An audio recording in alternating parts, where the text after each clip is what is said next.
Hello bachcho, let's see this question. So the question is saying, read the following 5 statement which is A to E and answer as asked next to them. Okay.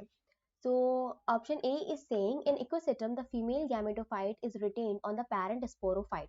So बेटा ये option जो है हमारा ये wrong है, correct नहीं है बिल्कुल भी, तो मैं इसके सामने W लगा देती हूँ. ठीक है, क्यों क्यों रॉन्ग है तो मैं आपको बता देती हूँ. हम A के लिए लिख रहे हैं. A में जो हमारा इकोसिस्टम है बेटा ये है होमोस्पोरस. होमोस्पोरस यानी कि इसमें एक ही टाइप के स्पोर बनते हैं and that spore contain male gametophyte as well as female gametophyte.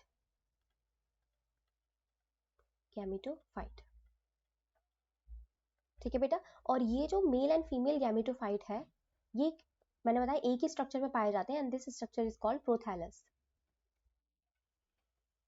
Prothallus. तो इसमें फीमेल जो गैमेटोफाइट होती है वो ऊपर पाई जाती है यहाँ पे, और मेल जो गैमेटोफाइट होते हैं वो नीचे की तरफ पाए जाते हैं. यहाँ से राइजोइड्स निकल रही होती है. This prothallus is called gametophyte, the main gametophyte, and this gametophyte is free living. Free living, तो ये ऐसा हो ही नहीं सकता कि ये पेरेंट गैमेटोफाइट पे, पेरेंट स्पोरोफाइट पे पाया जाए. ठीक है, तो ये जो female gametophyte is retained on the parent sporophyte ये गलत है. इक्विसिटम में प्रोथैलस के रूप में गैमेटोफाइट पाया जाता है जो कि फ्री लिविंग होता है. तो हमारा ये ऑप्शन तो रॉन्ग हो गया.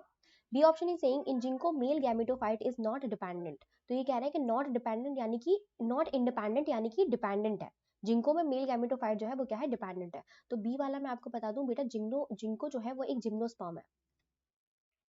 जिंको क्या है, एक जिम्नोस्पर्म है. और जिम्नोस्पर्म में बेटा जो गैमेटोफाइट बनता है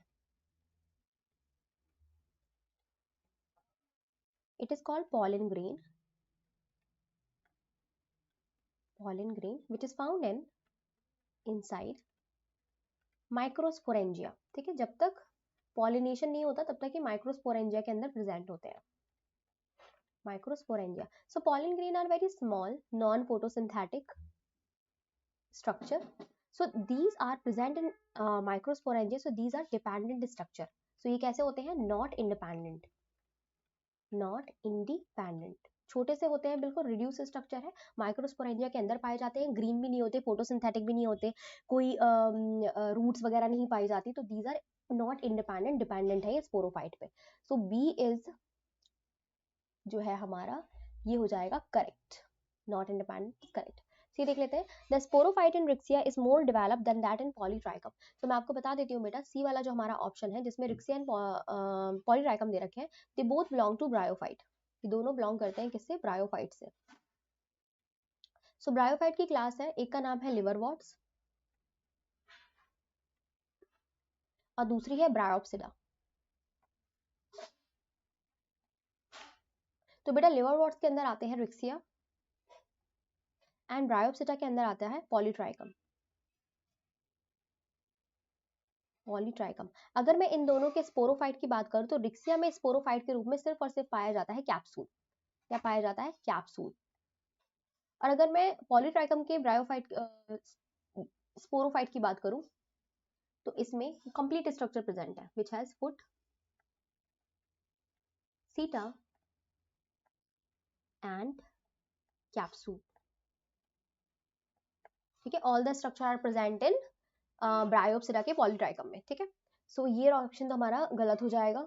इसको मैं लिख देती हूँ W, क्योंकि हमें क्या दिख रहा है यहाँ पे, हमें पॉलीट्राइकम जो है उसका स्पोरोफाइट जो है वो ज्यादा डेवलप दिख रहा है कंपैरेटिवली रिक्सिया से, और यहाँ जस्ट उल्टा ही बोल रहा है ये.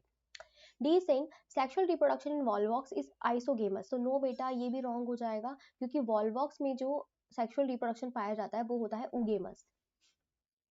oogamous where the male gamete is small but motile and the female gamete is large but non motile. और आइसोगेमस में हम क्या देखते हैं, both the gametes are equal in shape and size. ठीक है, और वो मोटाइल भी हो सकते हैं, नॉन मोटाइल भी हो सकते हैं. तो Volvox which is a green algae is show sexual reproduction by oogamous. ठीक है. The E saying the spores of slime mould lacks cell wall. तो ये हमारा भी रॉन्ग हो जाएगा बेटा. स्लाइम मोल्ड के अंदर जो सेल वॉल पाई जाती है वो सेलुलोज की बनी हुई होती है. So it has cell wall. Okay, slime mould के पास, स्पोर्स के पास सेल वॉल पाई जाती है, ठीक है, तो इट हैज सेल वॉल, तो ये भी हमारा रॉन्ग हो जाएगा। अब ये पूछ रहे हैं how many of the above statement are correct, तो हमको कितना करेक्ट दिखाई दे रहा है भाई, सारे WW एक करेक्ट दिख रहा है, this is this which is B. So 2 3 4 D 1, तो हमारा राइट ऑप्शन क्या हो जाएगा, which is D 1। I hope आपको समझ में आया होगा। Best of luck.